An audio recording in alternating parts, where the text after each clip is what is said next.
Hello guys, welcome to logical study YouTube channel. तो चलिए आज हम एक्सपोनेंशियल इक्वेशन पढ़ने वाले हैं। हमारे पास एक्सपोनेंशियल इक्वेशन दिया हुआ है x की पावर 2 इक्वल 16।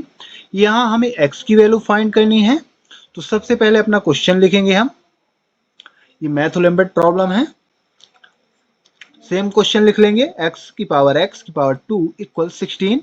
यहाँ आपको क्या करना है, दोनों साइडों में वर्ग करना है। दोनों साइडों में वर्ग कर देते हैं तो x की पावर x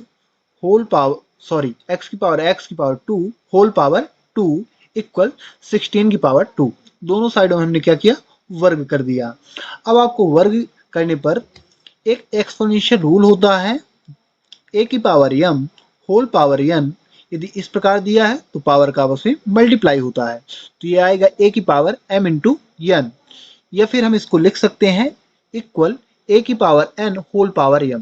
यहाँ हमने क्या किया है, यहाँ हमने देखिए यहाँ m अंदर था ना, पावर का m अंदर था, होल पावर n थी। यह हमने चेंज कर दिया तो n अंदर आ गया, m बाहर चला गया। ठीक है ना, होल पावर में m चला गया।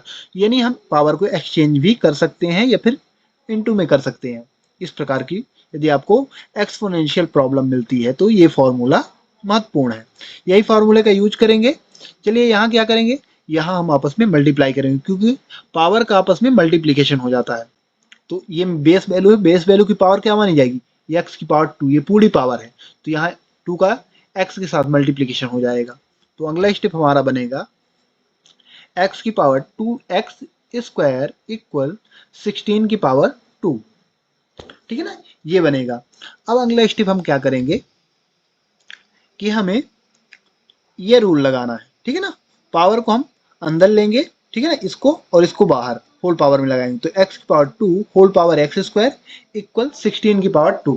हमने यहाँ क्या किया, सेम ये रूल लगाया, क्योंकि हमें इनटू में यहाँ मिले है ना, इनटू में तो हम इसको एक्सचेंज करके भी लिख सकते हैं होल पावर में, या फिर अंदर की संख्या, जैसे इसको m को अंदर लिख सकते हैं या फिर n को। तो यहाँ हमने क्या किया, एक्स स्क्वायर को अंदर ले लिया और बाहर का जो एक्स स्क्वायर था होल पावर में है ना, पावर में, उसको हमने बाहर कर दिया एक्स स्क्वायर। सेम यहाँ ये रूल लगा हुआ है, इक्वल 16 की पावर 2। अब आपको क्या करना है कि अगले स्टेप में x square whole power x square equal 16 को हम लिख सकते हैं 4 की पावर 2 होल पावर, सेम आपको 2 लगा देनी है ना। 16 को आप लिख सकते हैं 4 की पावर 2, क्योंकि 4 का 2 टाइम मल्टीप्लाई करने पर 16 आ जाएगा। अब यहाँ आप देखेंगे कि फिर आपको सेम रूल लगाना है। मैंने पहले ही बोला था बार बार ये रूल लगेगा, काफ़ी महत्वपूर्ण ये फॉर्मूला होता है एक्सपोनेंशियल प्रॉब्लम के लिए। तो यहाँ फिर आपको ये रूल लगाना है, पावर का आपस में मल्टीप्लीकेशन हो जाएगा। तो अगला स्टेप आएगा हमारा x की power 2 whole power x square equal 4 की पावर 4, 2 2 जा 4। अब यहाँ आप देख सकते हैं बेस वैल्यू और एक्सपोनेंट वैल्यू समान हो गई है। यहाँ भी आप देखेंगे base value exponent value equal है, समान है। और यहाँ भी एक्स स्क्वायर और पावर में भी एक्स स्क्वायर, बेस में 4 पावर में भी 4। अब जब ऐसी स्थिति आती है तो यहाँ फॉर्मूला होता है, यदि a की पावर a इक्वल m की पावर n m है, ठीक है ना, m की पावर m, बेस और एक्सपोनेंट वैल्यू यदि समान है तो यहाँ इक्वल हो जाता है। यहाँ इक्वल क्या हो जाता है, a इक्वल m। जैसे a की वैल्यू, एक वैल्यू को आप इक्वल कर सकते हैं, ठीक है ना, तो a इक्वल m। तो यहाँ भी हम क्या करेंगे, अगले स्टेप में एक्स स्क्वायर, इसको हम बेस मानेंगे और बेस को इक्वल करा देंगे। तो x square equal to 4, x square equal to 4। अब वर्ग घटेगा तो दूसरे साइड में अगले स्टेप में वर्गमूल लगेगा। यहाँ वर्ग हटा देंगे तो जो दूसरा साइड है उसमें वर्गमूल लग जाएगा, अंडर रूट लग जाएगा। तो x equal to under root 4, और अंडर रूट 4 का वर्ग क्या होता है, 2। तो एक्स इक्वल टू 2। ये हमें यहाँ एक्स की जो वैल्यू फाइंड करनी थी वो मिल चुकी है, एक्स इक्वल टू 2।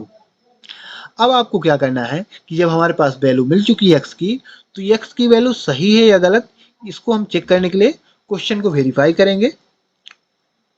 वेरीफाई, अब वेरीफाई करने के लिए सेम क्वेश्चन लिखेंगे अपना और एक्स की वैल्यू पुट करेंगे वहाँ।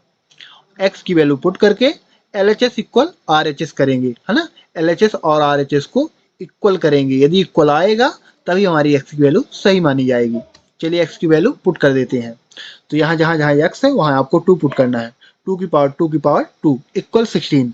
अब जैसे 2 की पावर 2 है जो, तो 2 की पावर 2 को यदि आप इसको सॉल्व करोगे तो 4 हो जाएगा। तो अगला स्टेप क्या बनेगा, 2 की पावर 4 इक्वल 16।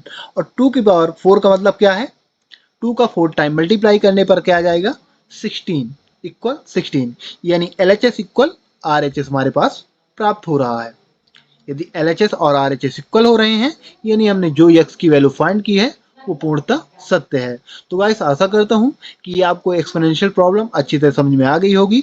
इसी के साथ हम ये वीडियो समाप्त करते हैं और आशा करते हैं कि यदि आपको इसी प्रकार मैथ्स से रिलेटेड वीडियो देखना है तो आप हमारे चैनल को सब्सक्राइब करें, लाइक करें। जो भी आपके क्वेश्चन हैं कमेंट बॉक्स में कमेंट करें, उनके अनुसार आपको प्रोवाइड करा दिए जाएंगे। जय हिंद, जय भारत।